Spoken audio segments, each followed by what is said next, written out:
Everything that lives is designed to end. We are perpetually trapped in a never-ending spiral of life and death.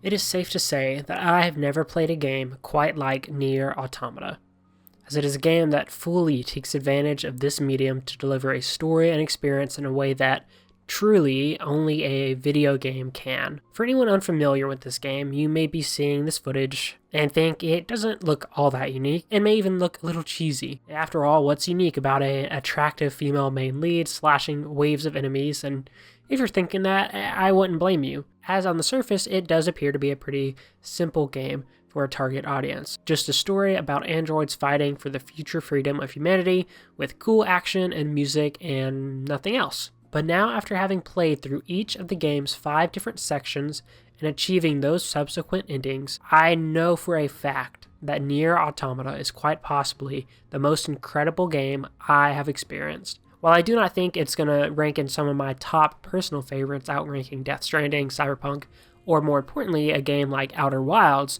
which similarly can take advantage and does take advantage of this medium of gaming to its fullness, Nier does something that I don't think I've ever seen a game do so well. It somehow manages to seamlessly marry every single aspect of the gaming medium to push its themes and story forward at every second of gameplay. From the impeccable score to the intricate combat and the branching story to the sound and character design, every element present works together so harmoniously to tell a thematic story about purpose and meaning through both these characters and the player's own experiences and perspectives at all times. While I don't think any individual element of Nier Automata is a masterpiece alone, aside from the soundtrack for sure, it as a whole work of art on display is what creates such an intricate and memorable experience. Generally, I cannot think of another game that at each chapter, each section, has as many multiple moments that stick with me. Like,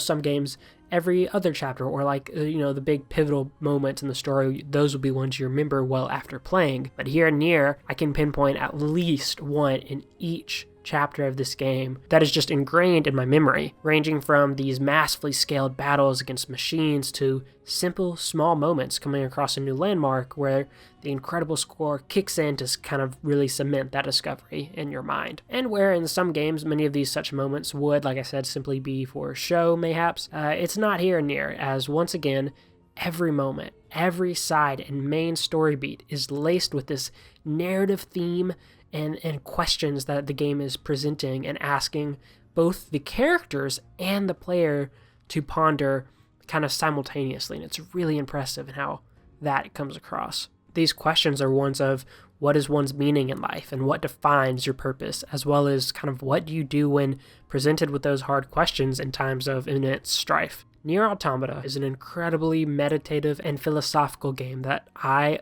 honestly do not fully understand, and I do not think that you are meant to. It is a gaming experience that expertly weaves spectacle and emotion in such a way that is meant to make you ponder, to pause, and to just sit in awe at one of the most incredible achievements in gaming history. While this game is not for everyone, I think everyone can and absolutely should appreciate the artistry on display here. And I know there's been tons of video essays made on this, but I just want to share my experience with Nier and how it's impacted me and how I think even to this day, it's one that should be appreciated by everyone. So sit back, grab a cup of coffee or tea, and boot up your systems as I share my experience with this game in an attempt to understand the heart of Nier Automata.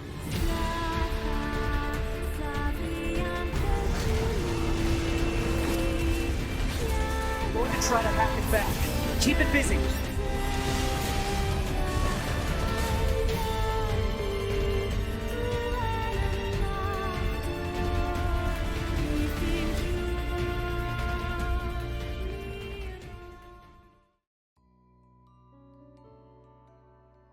In order to properly talk about this game in all of its fullness, I want to first give a brief overview of the main story of Nier Automata, and more importantly, how that story is structured. I know if you're listening, you're probably, and hopefully, a fan who knows all of this, but for the sake of keeping it fresh on all of our minds and to kind of make it easier for me to reference later, I just want to briefly go over it. Nier Automata follows the androids 2B, 9S, and A2, members of the all-android military Yorha, as they fight to liberate a long-abandoned Earth from the machines that have taken over. This military, Yorha, was said to be founded by the remaining humans who fled to the moon to wait out war. But as we come to find out, that's not quite the whole truth. As 2B, your goal is a seemingly simple one, that being to find the leader of the machines and wipe them out, essentially.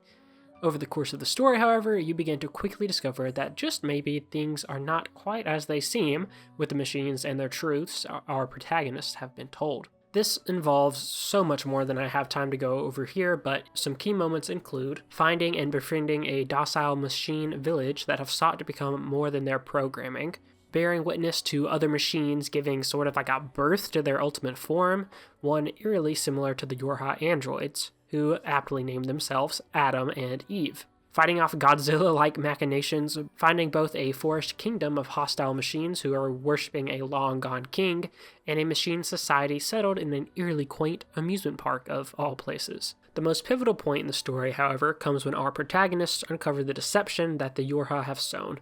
That the humanity our protagonists are fighting so hard to liberate has been long since extinct. And this is where the questions of meaning and existentialism come into play, as if no humans remain, what separates our androids from those machines they're fighting? This is something that I suspected from the first few missions, as there are a ton of small details that are kind of pointing and leading up towards it, but that didn't lessen the impact of seeing our characters have their entire world, and really their entire identities, being uprooted. This revelation comes at about the halfway point of the overall story, and really serves as a catalyst for the rest, which focuses on how our protagonists deal with this and the machines that continue to fight against. So that is the plot of the game, or at least about 2/3-ish of it. As what makes Nier's story really stand out is how it's presented. If you know anything about the game, it is probably that it actually has quite a few mandatory endings, and that's true, as the game does have 5 different endings that you work through. But really it's 5 different sections of the story as they unfold, each providing more and more insight and context to the previous sections. The first 2 of these endings, A and B, go through the same timeline of events I've discussed, but through the different lenses of 2B and 9S. And where other games might just use this to kind of copy and paste what we've done already, Nier does that, but more importantly, it does this to do 2 things. One is begin to kind of press into the player that never-ending cycle 2B states in the intro is a big theme here, and the second is to give radically more insight into what's going on with the machines. And in my opinion, there's really no other moment that best illustrates this than at that amusement park I mentioned, as I think here is when I begin to really fall in love with Nier Automata.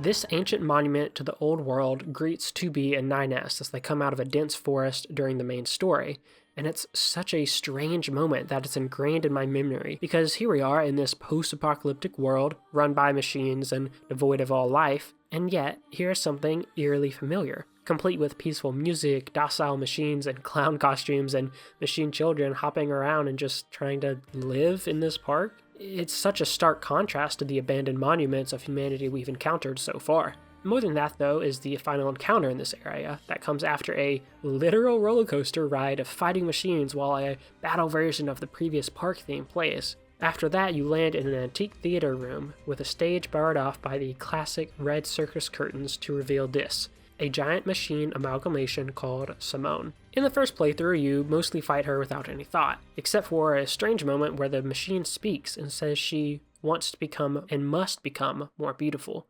Beautiful, beautiful. I must be beautiful. Those look like corpses. As evidenced by her gaudy dress and the literal dead android bodies adorning the dress as sort of crowning jewels to accentuate the outfit. And that's kind of all you hear the first time through playing as 2B, but the second time around when you're in 9S's shoes and have to hack into Simone in an attempt to pacify it, we actually get to see inside the machine's mind.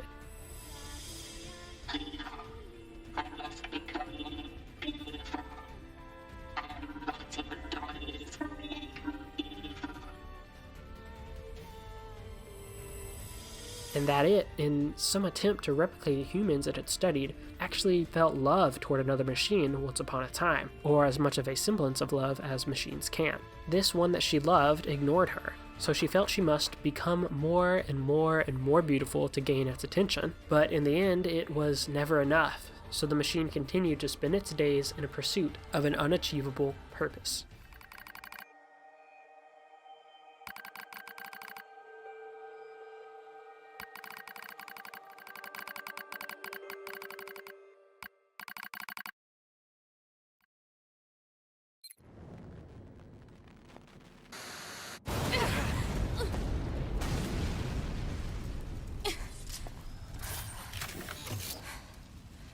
After seeing this, I remember being seriously kind of bewildered.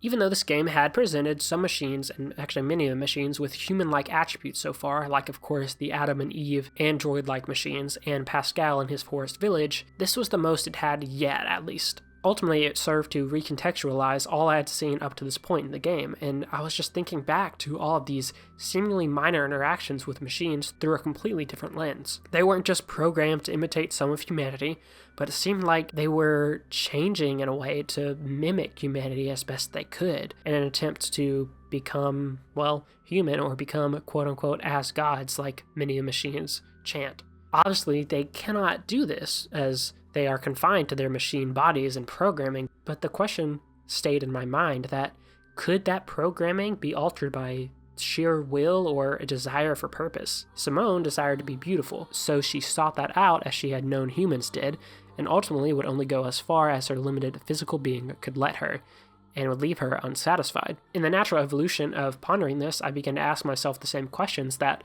2B and 9S were asking themselves. If the machines could go beyond their programming, their intended purpose, to something more, what separates them from androids? Something of importance I hadn't mentioned yet is that throughout the course of the story, we see 2B going from a strict program-following soldier to being kind of very willing to go outside her quote-unquote designed programming, and allowing herself to feel emotions despite her initial beliefs and statements that androids can't and shouldn't have emotions. So, What is it? that machine had some pretty weird things to say, huh? It's almost like it had actual emotion. The machines don't have feelings. You said that yourself. Yeah, I guess. And that's an interesting question, right? Because, since androids who are designed by humans in humanity's image for the purpose of fighting this war, if they begin to have emotions and feelings outside their programming, is it truly them thinking for themselves and really, for lack of a better word, evolving? Or are they just unknowingly imitating what they know to be true of the humans that built them? I don't really know for sure, but after my time with the game, I'm inclined to say that yes, surely they somehow did truly evolve past their programming as the machines tried to. But even though I do believe that to be the case with Nier's character, I can't really explain how that would be logically possible. But perhaps that is one of the points that Nier Automata wants you to walk away pondering. Hack it! Acknowledged.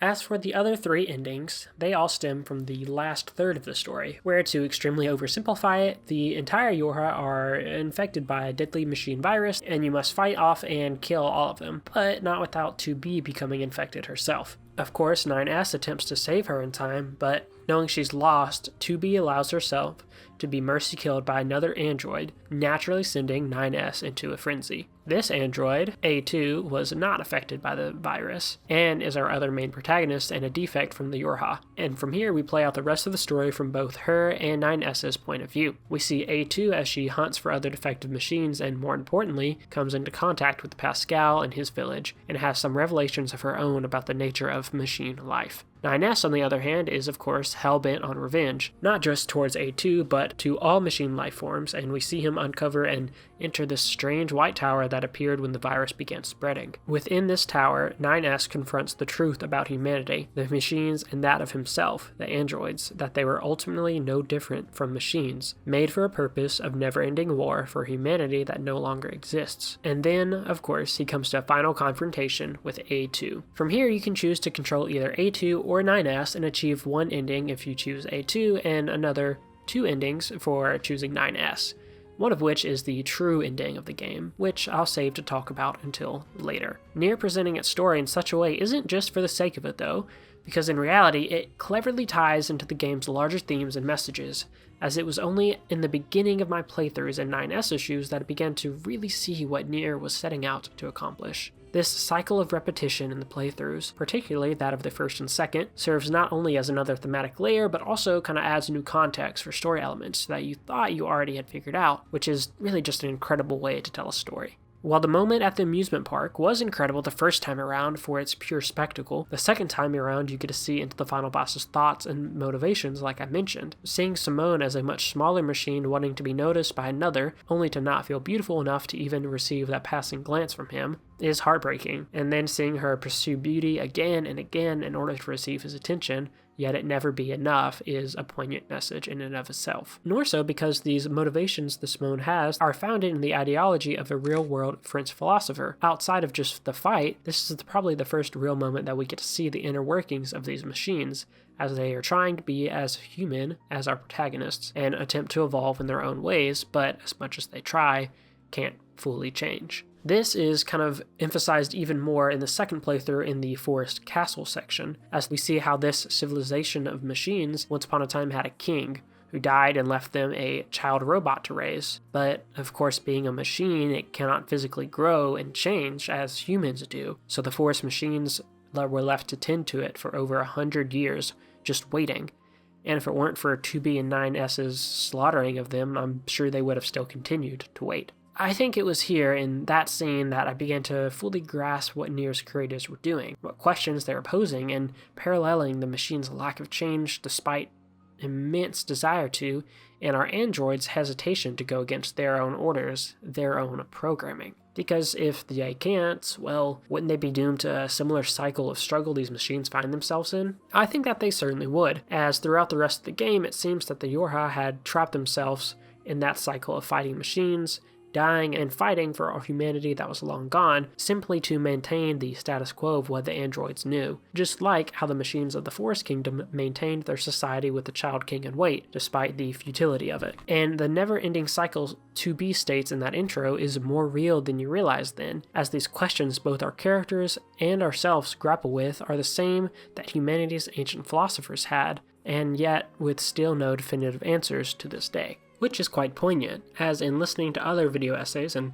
thoughts on the game, I found out that many of Nier's side characters, and even bosses, are named after such ancient philosophers like Blaise Pascal, Jean-Paul, Immanuel Kant, and of course the French feminist philosopher Simone de Beauvoir, to name a few. What these and the others referenced in the game all generally have in common is that they all explored the nature of existentialism and the human condition in their own ways. However, one I want to briefly focus on is one that actually didn't get a reference, as I suppose he was more of a king than a philosopher, and that is King Solomon, who, among many things, is commonly thought to have written the existential biblical text of Ecclesiastes. The reason I want to touch on it here is for a couple reasons, but the main one is that I just happened to be reading through it around the time I completed Nier, and was honestly shocked at how much of the crossover and themes posed in each were, considering I had started reading before I decided to finally go back and finish Nier Automata. In this text, there's an old king of a flourishing nation who is pondering the meaningless nature of life. Despite all of his physical wealth, and even despite his faith, the overall focus of Ecclesiastes' entire 12 chapters is on this meaningless and the folly that the writer feels in chasing all of these temporary dreams. So much so that the text actually opens with the phrase, "Vanity of vanities, all is vanity," and when that's literally translated into the Hebrew it was originally written in,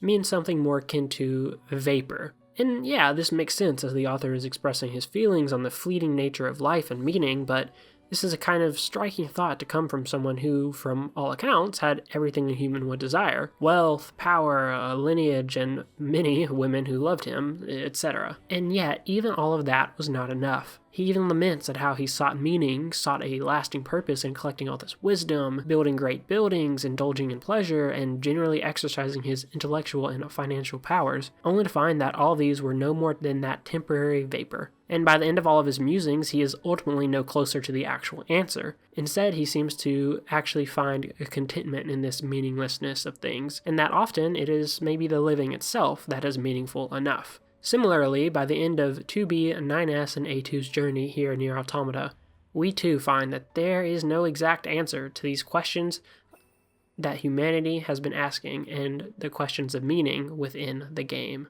But it does come to what I would say is close to a concrete conclusion, in its true ending E, the end of the Yorha.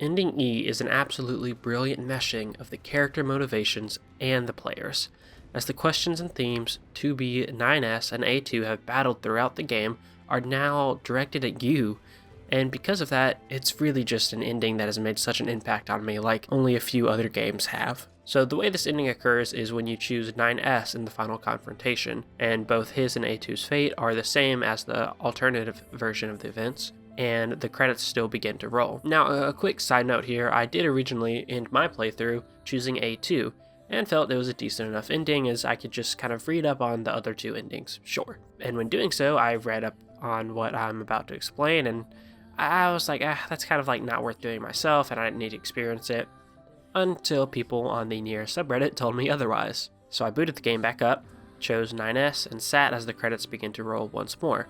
And here the game asks you if you want to try and salvage 2B and 9S's data, despite it being against their own protocols. And you know what, let me just play it out here for you. It'll do way better than me explaining anything. Enjoy some of my live reactions. Low-level systems. Salvaging data poses an unacceptable level of risk. Knowing that, do you still wish for them to survive?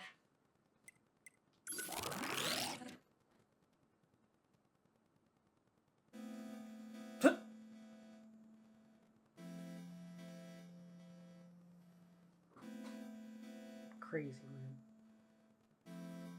What a wild game. The defense program has initiated a purge. If this continues, our consciousness data will likely be deleted. Pod 042 to Pod 153. We were created to execute the android's Project Yorha plan. We had no capacity for emotion, but when we six were connected and exchanged information, something happened. I cannot deny the feeling of something resembling consciousness and emotion being born. Unable to reply. Perhaps we now understand that not everything has to have an answer.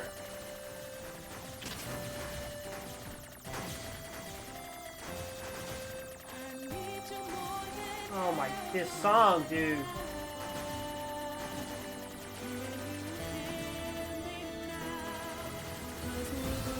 Oh my. And after struggling through many minutes of this insanely difficult bullet hell sequence where the game itself asks you questions and wants you to give up repeatedly along the way, asking you, or do you accept that this is meaningless? Do you accept that games are just fun toys? You have an option to either give up or accept help from another random player. And this is the only time in this game that is even remotely possible. Oh, of course I said yes, and in doing so, it triggers this choir of voices singing along in what is also a layering of each previous version of the song, all in support, echoing that they too know what it's like to struggle, and that now you are not alone in this fight for purpose.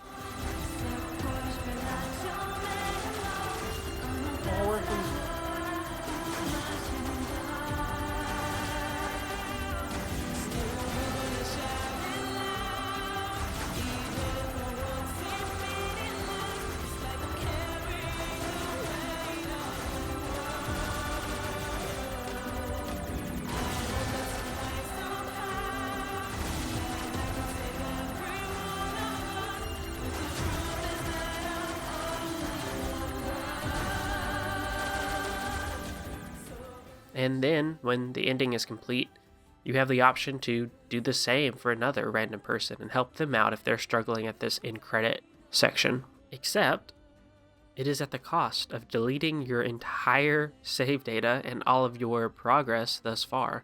So I knew that was going to be the case before seeing the question myself, but having the pod directly ask me multiple times if I was sure that I might be helping someone out that I either didn't like or was a bad person, and repeating multiple times that my progress thus far would just be made void, really kind of made me choke up a bit.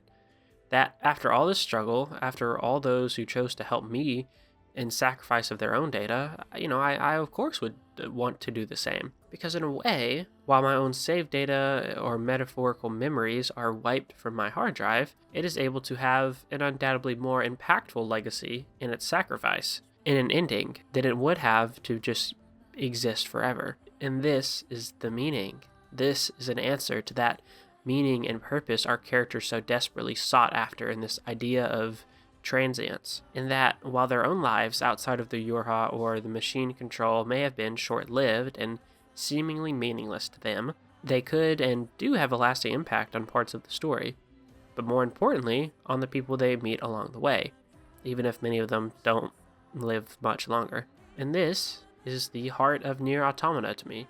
As the game has many themes and meanings behind its every well-crafted moment that you can take away, I found this is what I took away. That all of us are carrying a weight, fighting in a struggle that seems meaningless day in and day out, but it is in that shared struggle, that shared beautiful existence, that meaning is found. Just like in the end of Nier, where you can send a message out and help others and encourage them on, my hope is that this video will do the same, as cheesy as that may sound.